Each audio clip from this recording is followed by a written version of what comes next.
माळेगाव साखर कारखान्यावर कोणाची सत्ता येणार? माळेगाव साखर कारखाना निवडणुकीची आज मतमोजणी आहे। चंद्रकांत तावरे की अजित पवार, कोण मारणार बाजी याकडे संपूर्ण महाराष्ट्राचं लक्ष आहे। उपमुख्यमंत्री अजित पवारांची प्रतिष्ठा या निवडणुकीच्या माध्यमातून पणाला लागलेली आहे। माळेगाव साखर कारखाना निवडणुकीची आज मतमोजणी आहे आणि उपमुख्यमंत्री अजित पवार यांची प्रतिष्ठा पणाला लागली आहे। तावरे की पवार, कोण बाजी मारतंय याकडे सर्वांचं लक्ष आहे।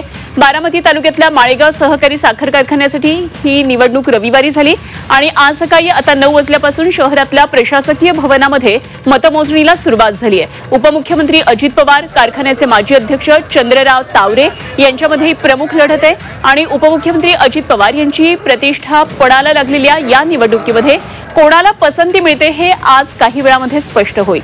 रविवारी 88.48% इतकं मतदान या ठिकाणी झालं आणि एकूण 90 उमेदवार या निवडणुकीच्या रिंगणामध्ये होते।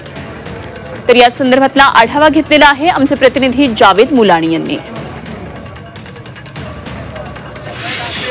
बारामती तालुक्यातील माळेगाव सहकारी साखर कारखान्याची जी निवडणूक प्रक्रिया आहे ती पार पडल्यानंतर आज प्रत्यक्षात मतमोजणीला सुरुवात होते आहे। मी सध्या बारामती शहरातील प्रशासकीय भवन समोर असून या ठिकाणी काही वेळातच मतमोजणीच्या प्रक्रियेला सुरुवात होणार आहे।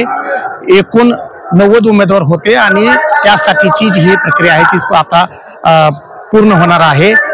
22 तारखेला मतदान प्रक्रिया पार पडल्यानंतर प्रत्यक्षात आज मतमोजणी जी आहे ती होत आहे। उपमुख्यमंत्री अजित पवार यांनी या निवडणुकीमध्ये मोठी चुरस आणली होती। एकूणच 4 जे पॅनल आहेत ते या निवडणुकीमध्ये एकमेकांच्या समोर उभे ठाकले होते। यामध्ये शरदचंद्र पवार पक्षाचे एक पॅनल, त्याचबरोबर उपमुख्यमंत्री अजित पवारांचा एक पॅनल आणि कष्टकरी शेतकरी पॅनल आणि भारतीय जनता पार्टीचे ज्येष्ठ नेते चंद्रराव अण्णा तावरे आणि रंजन कुमार तावरे यांनी देखील या निवडणुकीमध्ये आपले पॅनल उभे केले होते। एकूणच आता आज जे आहे ते एकूण 90 उमेदवारांची जी आपल्या मतदान प्रक्रियेतील जी काही उमेदवार ठरणार आहे ते 21 संचालकांचं आज जे आहे ते नवे कारभारी माळेगाव सहकारी साखर कारखान्याचे ठरणार आहेत। जावेद मुलानी, G24 तास, बारामती।